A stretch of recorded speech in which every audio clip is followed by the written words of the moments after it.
bill itself spans 600 pages and includes 4 titles on clean energy, energy efficiency, reducing global warming pollution, and transitioning to a clean energy economy.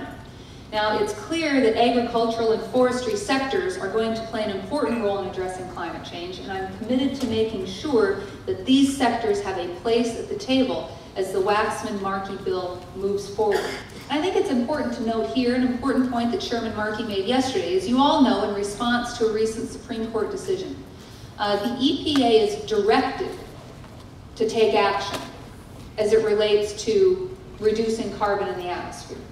Now, the Bush administration, the prior administration, sort of directed Stephen Johnson not to take action, but at some point, the EPA, it's clear, Lisa Jackson's indicated, the EPA is going to take action.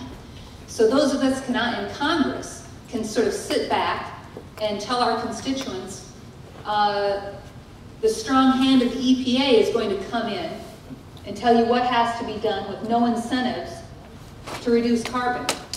Or we can work to set up a system that creates enormous economic opportunity across the country in sectors that we represent. But we have to make sure that we have it tight, we get it right, and it's going to take us some time to do that. But as you know, we're on a pretty aggressive timetable here, which what makes your conference and your involvement that much more important. The Speaker would like to see an energy and climate bill move through Congress within the next few months, including a possible vote in the House by July 4th. The Energy and Commerce Committee is going to begin holding hearings on the draft the week that we return from the April recess, with markup set to begin by the end of that month. So needless to say, this is a very compressed timetable. It means all parties need to step up their efforts to play a constructive role in the process. Now, I know you're particularly interested, as we all are, in the role of forests and the role that forest products are going to play as we address renewable energy goals and climate change. And one aspect of this issue that's of particular importance to me is the definition and development of woody biomass, particularly in the context of a renewable portfolio, otherwise known as renewable electricity standard, that is contained in the draft that was released.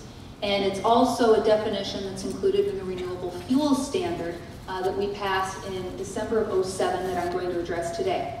But first, given the imminent movement on comprehensive energy and climate change legislation in the coming months, I wanted to just take a few minutes first to address the broader role of agriculture and forestry in the energy and climate change discussion. Now, as the Secretary said, many of us, myself included, have seen the growing scientific consensus and agree that human activity has substantially increased the accumulation of greenhouse gases and is contributing to the rise in the average temperature across the globe. And this rise threatens to create a number of dramatic and negative effects, much of which will affect agriculture in South Dakota, agriculture across the country. This, as we know, agriculture depends on climate, and global warming could have a profound effect on South Dakota's economy and our way of life, and more broadly, a profound effect on huge swaths of rural, agricultural-based economies in the country. Now, last May, the United States Department of Agriculture released a report analyzing the impact of climate change on agriculture, and it found, for example, that climate change is already affecting U.S. water resources, agriculture, land resources, and biodiversity, and that will only continue in the decades to come. Now, I do see a number of positive steps we can take to reduce global warming, and I believe the federal government needs to be aggressive in its efforts to reduce greenhouse gas emissions. However, more than just creating penalties, as the EPA would do if allowed to act alone, penalties that would reduce emissions, it's important to invest in new technologies, it's important to create incentives to increase efficiencies, and to encourage greater reliance on domestic energy sources that lower emissions impacts.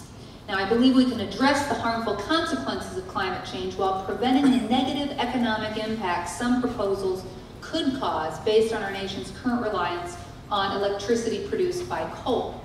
Ultimately, climate change is an issue that presents both serious challenges that we'll need to work through, but serious opportunities as well that I think many in this room have recognized for quite some time.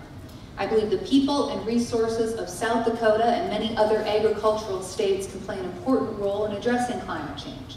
As you well know, ag lands and forests naturally sequester carbon. You know, I mean, it's all over your promotional material here.